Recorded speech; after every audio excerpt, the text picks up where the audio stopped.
खान हवेली के बाहर एक गाड़ी आकर रुकी और गेट के बिल्कुल सामने हैदर को फेंकते तेज रफ्तार से वहां से गायब हुई। चौकीदार भागता जमीन पर पड़े वजूद को देख भागता हुआ उसके पास आया और कंधे से पकड़कर उसने जैसे ही उस वजूद को सीधा किया, सामने हैदर खान को खून में लथपथ बेहोश देख वो जल्दी से अंदर की जानिब भागा और कुछ गार्ड को साथ लिए वो हैदर खान के बेहोश वजूद को उठाते अंदर की जानिब बढ़े।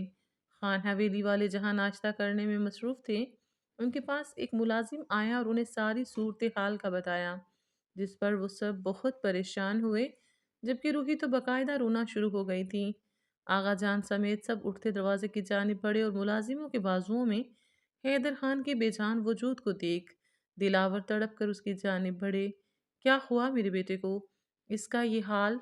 जवान बेटे की ये हालत देख उनकी आंखें भीगने लगीं, जबकि एक साइड पे अजहान खान ऑफिस के लिए बिल्कुल तैयार खड़ा अपने कारनामे पे खुद को सराह रहा था। उसका तो बस चलता वो उसे इस दुनिया से ही उठा देता, लेकिन अपने बूढ़े चाचू पर रहम खाता उसे बख्श गया। दिलावर पीछे हटो, इसे जल्दी से इसके कमरे में ले जाओ, और अजहान बेटा आप डॉक्टर को कॉल करो। आगाजान भी हैदर की ये हालत देख परेशान हुए थे, क्योंकि उनका कोई दुश्मन नहीं था जो उनके घर वालों को नुकसान पहुंचाता। हमेशा सबके साथ उन्होंने खुशगवार ताल्लुकात ही बनाए थे। अगर बिजनेस में भी उनका कोई दुश्मन था तो वो उनके घर के अफराद को नुकसान पहुंचाने का सोच भी नहीं सकते थे। डॉक्टर हैदर को चेक करके उसकी मरहम पट्टी करके और कुछ मेडिसिन लिख के देकर जा चुका था। हैदर की हालत बहुत ख़राब है। लगता है किसी ने फुर्सत से उस पर अपनी भड़ास निकाली है। यहाँ तक कि उसके नाक की हड्डी भी टूट चुकी है। गाजियान डॉक्टर को रवाना करता अजहान के साथ ऑफिस के लिए हवेली से निकल रहा था, जब उसने उसे हैदर की हालत बताई। क्यों? तुम्हें अफसोस हो रहा है या हमदर्दी हो रही है? हैदर खान से ना ही मुझे कोई अफसोस हो रहा है और ना ही मुझे कोई हमदर्दी है। इसे बस तजस्सुस हो रहा है कि आखिर वो बंदा है कौन जिसने खान हवेली वालों से दुश्मनी निकाली है। गाजियान का लहजा हर तरह के एहसास से आरी था। अभी किसी में इतनी हिम्मत नहीं कि वो खान हवेली वालों से दुश्मनी में मोल ले सकें। अजहान के पुरसकून लहजे और एटीट्यूड को देख गाजियान को कुछ गड़बड़ का एहसास हुआ। तो कहीं ये दुश्मन घर का तो नहीं? गाजियान के कहने पर अजहान के कदम अपनी जगह रुके और उसने मुड़कर अपने से 2 कदम पीछे खड़े गाजियान की जानिब देखा। हो भी सकता है, लहजा बिल्कुल सपाट था। गाजियान को सेकंड लगा बात समझने में। उसके लब हल्के मुस्कुराए। तो क्या मैं वजह जान सकता हूँ इस दुश्मनी की? वजह तुम जानते हो, और कल उसने मेरी मोहब्बत पर निगाह डालकर गुनाह किया था, जिसकी सज़ा तो लाजिम थी, और रिजल्ट तुम्हारे सामने है। अजहान कहता पुरइसरार मुस्कुराहट लबों पर सजाता अपनी गाड़ी की जानिब बढ़ गया। पीछे गाजियान ने नफ़ी में सर हिलाया और अपनी गाड़ी की जानिब चल दिया। हाँ, क्या खबर लाए हो? सरकार, खान हवेली के लड़के को किसी ने बहुत बुरी तरह मारा है। लगता है आपके अलावा भी उनका कोई दुश्मन है जो उनसे बदला लेना चाहता है। मेरे से ज्यादा खतरनाक दुश्मन उनका कोई नहीं हो सकता। वो जो कोई भी है अपने बंदों से कहकर फौरन उसका पता करवाओ। मुंह में पान रखती वो हाल में रखे बड़े सारे झूले पर बैठी। और कोई खबर? सरकार, सुनने में आया कि शमस खान अपनी पोती की शादी करने वाला है। आदमी उसके पहलू में सर झुकाए बैठता हुआ बोला। बहुत खूब। ये खबर सुनाकर तुमने तो मेरा दिल खुश कर दिया। अब मैं देखती हूँ वो बुढ़ा कैसे अपनी पोती की शादी करवाता है। सारे जमाने के सामने उसे रुस्वा न करवा दिया तो मेरा नाम भी रासली नहीं। अरे रासली, चंदाबाई तुझे बुला रही हैं। आज फिर तेरा वही आशिक आया है। एक लड़की उसे चंदाबाई का पैगाम देती मुस्कुराती हुई वहां से चली गई। अब तुम जाओ और मुझे साथ साथ खान हवेली वालों की तरफ से आगाह करते रहना। रासली हाथ के इशारे से उसे जाने का कहती खुद उठकर अंदर की जानिब बढ़ी। चंदाबाई का ये कोठा बहुत मशहूर था, जहाँ लोग अपनी तलब पूरी करने आते थे, जिनमें ज़्यादातर तादाद बड़े लोगों की थी, जिन्हें अल्लाह ने सब कुछ दे रखा था, लेकिन फिर भी वो अपने नफ्स की ख्वाहिशात से मजबूर होकर यहाँ आते थे, जहाँ बहुत सारी लड़कियाँ अपनी मर्जी से काम करती थीं, जबकि कुछ ज़बरदस्ती से। लेकिन एक बार जो इस कोठे पर आ जाता था, वापिस नहीं जाता था। और कोई अगर बच बचा कर निकल भी जाती थी तो ये मुआशरा उन्हें नहीं अपनाता था। जिनमें से कोई तो खुदकुशी कर लेती थी और जिनमें ये फेल अंजाम देने की हिम्मत नहीं होती थी, वो वापस इसी गंदगी में आ जाती थी। उन्हीं में से एक रौसली थी, जो चंदाबाई का लक्की चार्म थी, जिसके आने से उसके कोठे की रौनक दोगुनी हो गई थी। यहाँ हर किसी को वही चाहिए होती थी, लेकिन उसकी कीमत इतनी ज़्यादा थी कि लोग बस तसव्वुर में ही उसे सोच सकते थे, जबकि जो उसकी कीमत अदा करते थे, दोबारा उससे मिलने के ख्वाहिशमंद रहते थे। क्यों अपने आशिक को तड़पा तड़पा कर मारने का इरादा है? सियासत का उभरता सितारा शुएब मलिक, जो तकरीबन 40 साल का था, रासली पर अपना दिल हार बैठा था। रोज वो अच्छी खासी कीमत देकर उसके वजूद से अपनी तलब मिटाता था। मलिक साहब, आपने वो मुहावरा तो सुना होगा, सब्र का फल मीठा होता है। रासली सिल्क की रट साड़ी जेब तन किए टहलती हुई शुएब मलिक की गोद में आकर बैठी, जो सोफे पर बैठा शराब पी रहा था। आप जानती तो हैं, आपके मामले में हमारा सब्र जवाब दे देता है। उसके बरहना कमर में हाथ डालता उसे अपने करीब करता, उसके रेड लिपस्टिक से सजे होठों पर झुकता शिद्दत से उन्हें चूमने लगा, जिस पर रास्ते ने भी उनके चेहरे के इतराफ में हाथ रखते उनका साथ दिया। उसके होठों को शिद्दत से चूमने के बाद वो उसकी गर्दन पर झुका, उसे ऐसे ही अपनी गोद में उठाए बेड पर लाया और फिर उसके कोमल वजूद के साथ खेलने लगा।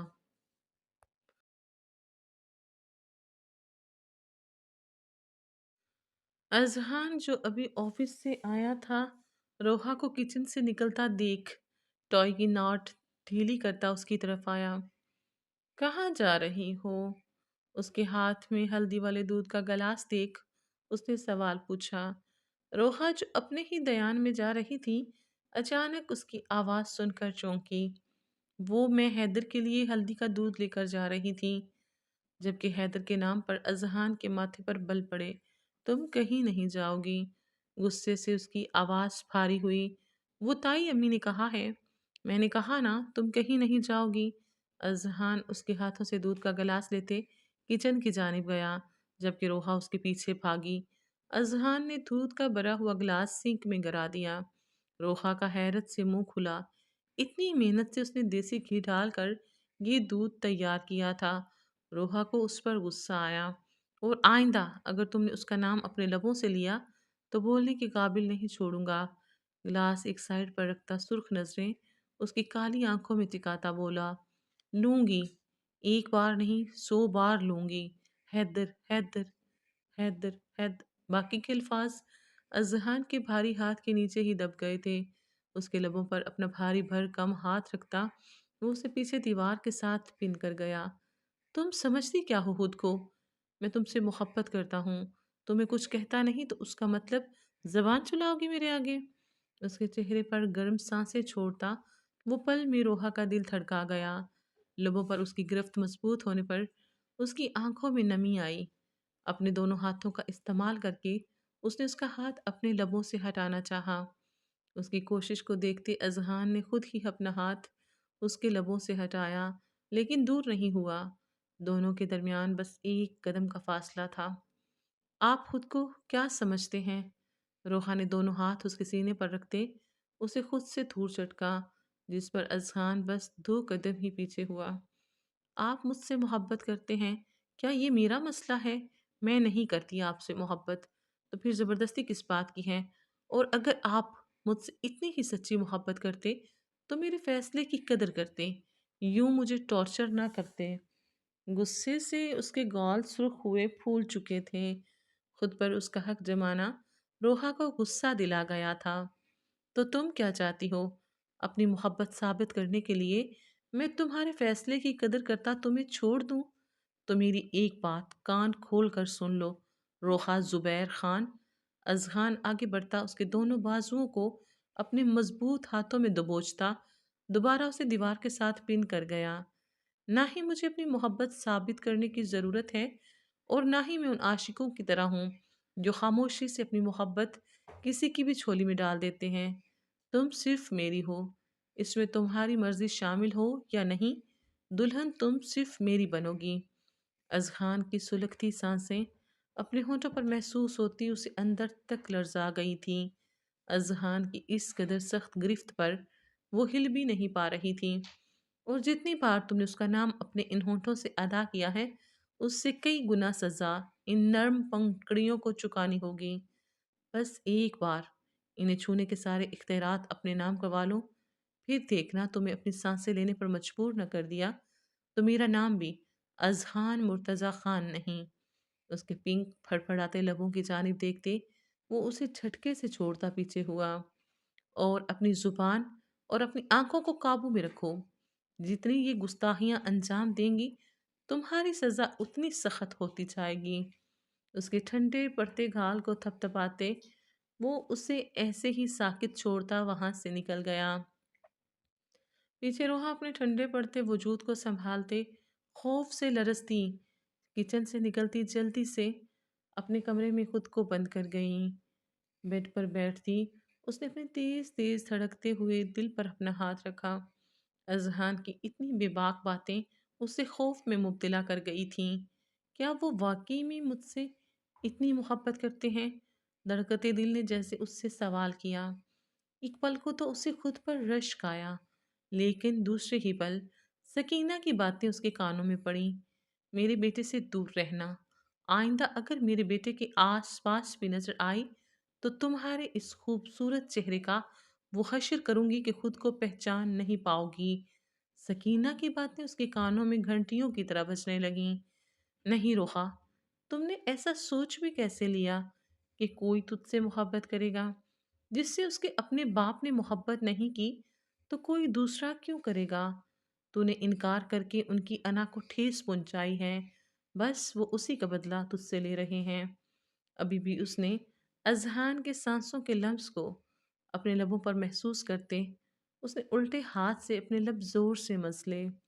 اذہان مرتضی خان، میں آپ کو کبھی نہیں جیتنے دوں گی۔ اگر آپ کی مجھ سے شادی کرنے کی ضد ہے تو میری بھی اب آپ سے شادی نہ کرنے کی ضد ہے۔ روخا دل میں عہد کرتی اٹھ کر واش روم کی جانب بڑھی۔ آغا جان، مجھے آپ سے بات کرنی ہے۔ دلاور آغا جان کے کمرے میں داخل ہوئے۔ ہاں آؤ برخوردار۔ آغا جان جو بیڈ گراؤنڈ سے ٹیک لگائے کتاب کا مطالعہ کر رہے تھے سیدھے ہو کر بیٹھے۔ دلاور ان کے پاس بیڈ پر آ کر بیٹھے۔ آغا جان، آپ تو جانتے ہیں روحا اور حیدر کا رشتہ بچپن سے ہی طے ہو چکا تھا، اور میرا اصل مقصد بھی پاکستان آنے کا یہی تھا۔ میں جلد از جلد روحا اور حیدر کی شادی کرنا چاہتا ہوں۔ برخوردار، میں تمہاری بات اچھے سے سمجھ رہا ہوں، اور سچ پوچھو میں بھی جلد از جلد اپنے فرض سے سبکدوش ہونا چاہتا ہوں۔ حیدر بیٹا ٹھیک ہو جائے پھر گھر والوں سے بات کرتے ہیں، اور میں نے ایک اور فیصلہ لیا ہے، مجھے یقین ہے آپ میرے فیصلے کا مان رکھیں گے۔ آغا جان نے ان کا ہاتھ تھامتے بہت مان سے پوچھا۔ آغا جان، آپ نے ہمیشہ ہمارا اچھا ہی سوچا ہے، اور اس بار بھی آپ نے صحیح فیصلہ لیا ہوگا۔ مجھے آپ کا ہر فیصلہ منظور ہے۔ دلاور نے ان کا مان رکھتے ہاں میں سر ہلایا۔ رات کی تقریباً 12 بجے کا ٹائم تھا۔ حویلی میں ہر طرف سناٹا چھایا ہوا تھا جب لڑکھڑاتے قدموں کے ساتھ غازیان گھر میں داخل ہوا۔ آج ڈرگز کی اوور ڈوز لینے کی وجہ سے اس کے قدم لڑکھڑا رہے تھے۔ ڈرگز کی لت اسے یونیورسٹی کے کچھ فرینڈز سے لگی تھی، جس کی طلب دن بدن بڑھتی ہی جا رہی تھی۔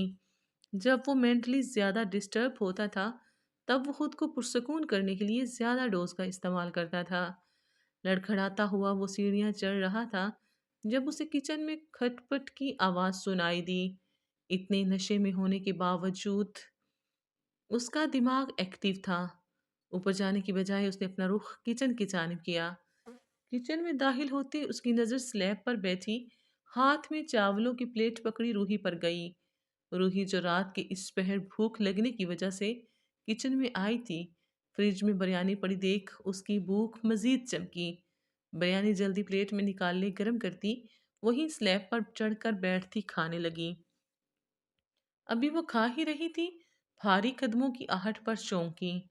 ابھی وہ کچھ کرتی کہ کچن کے دروازے پر غازیان کو دیکھ اس کی سانس میں سانس آئی۔ آپ نے تو مجھے ڈرا دیا تھا۔ روحی پرسکون ہوتی پھر سے کھانے لگی۔ اسے اکثر رات کو بھوک لگ جاتی تھی۔ وہ اپنی اس عادت سے خود بھی بہت پریشان تھی، لیکن وہ کیا کرتی، اس کے بس میں کچھ نہیں تھا۔ تم اس وقت یہاں کیا کر رہی ہو؟ بمشکل اپنی آنکھیں کھلی رکھتا پوچھنے لگا۔ آپ کو نظر نہیں آ رہا؟ میں کھانا کھا رہی ہوں۔ دراصل مجھے بھوک بہت لگتی ہے، اور جب مجھے بھوک لگتی ہے تو… بس کرو، تمہیں بس موقع چاہیے ہوتا ہے پٹر پٹر بولنے کا۔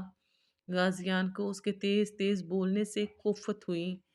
وہ اسے اگنور کرتا جانے لگا جب تیز تیز کھاتی روحی کے حلق میں چاول پھنسے اور وہ بری طرح کھانسنے لگی۔